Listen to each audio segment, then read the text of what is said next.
मैं इस वक्त भागीरथ नदी पर बने जो कृत्रिम झील है हर्षिल के पास में उसके नज़दीक खड़ा हूं और आप देख सकते हैं कि ये एरियल तस्वीर है। तकरीबन 1200 मीटर तक भागीरथी नदी पर ये कृत्रिम झील बन चुकी है और सबसे बड़ी चुनौती इस वक्त प्रशासन और आर्मी के सामने है कि कैसे इस झील को पंक्चर किया जाए, क्योंकि आप देखिए कि ये जो झील बनने से यहाँ पर बॉटल नेक बन गया है। और बॉटल नेक क्यों बना है, भागीरथी का जो प्रवाह क्यों रुका है, वो इसके वजह से जब हर्षिल वैली में बादल फटा या फिर एक बड़ा ग्लेशियर आया तो ये जो आप देख सकते हैं ये तेल गार्ड इसको कहते हैं। ये तेल गार्ड एक पहाड़ी नदी है आप कह सकते हैं।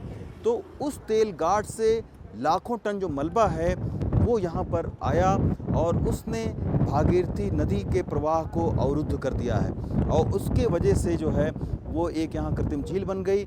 और जो गंगोत्री को जाने वाला जो रास्ता है वो पूरी तरीके से बह चुका है। आपने वीडियो में देखा होगा कि कई लोग जो है वो गाड़ियों में बैठकर उन्होंने भागने की कोशिश की, तो इसी रास्ते से उन्होंने भागने की कोशिश की थी जो आज की तारीख में डूबा हुआ दिख रहा है। जो आप सफ़ेद सफ़ेद एक निशान देख रहे हैं, यहीं पर एक हेलीकॉप्टर का हेलीपैड हुआ करता था और इसके किनारे किनारे से सड़क जाती थी जो कि हर्षिल की ओर जाती थी। तो वो पूरी तरीके से तबाह हो चुका है। अगर मैं थोड़ा सा आगे आऊँ तो किस तरीके से इस कृत्रिम झील के वजह से हर्षिल वैली को किस तरीके से खतरा हो रहा है, और यही वजह है कि आर्मी के लोग देखिए नीचे लगे हुए हैं। आप देखिए, अगर जूम करके आप दिखाइए तो तमाम सारे श्रमिक लगे हुए हैं, आर्मी के इंजीनियरिंग विंग के तमाम सारे लोग लगे हुए हैं। लेकिन इतना भारी मलबा यहाँ से हटा पाना केवल इन श्रमिकों के ज़रिए ये संभव नहीं हो पाएगा जब तक यहाँ पर बड़ी बड़ी जेसीबी मशीनें नहीं लगेंगी, क्योंकि मलबा बहुत आया है। और इसी के पास में अगर आप आइए आगे, इसी के पास में आर्मी का बेस कैंप था जो कि पूरी तरीके से तबाह हो चुका है। और इस कृत्रिम झील का रास्ता आप देखिए कि किस तरीके से रोका है। और सोमवार की रात को जो भारी बारिश हुई है उसके वजह से जलस्तर बढ़ा है। और अब आप देखिए कि हर्षिल जो कस्बा है वो आप देखिए, अगर इस झील को पंक्चर नहीं किया जाएगा तो अगर बारिश इसी तरीके से होती रहेगी तो ये आप देखिए हर्षिल कस्बा एकदम भागीरथी नदी के निशाने पर है। आप हरा वाला टीन शेड देख सकते हैं, उसके नीचे की पूरी मिट्टी गायब हो चुकी है।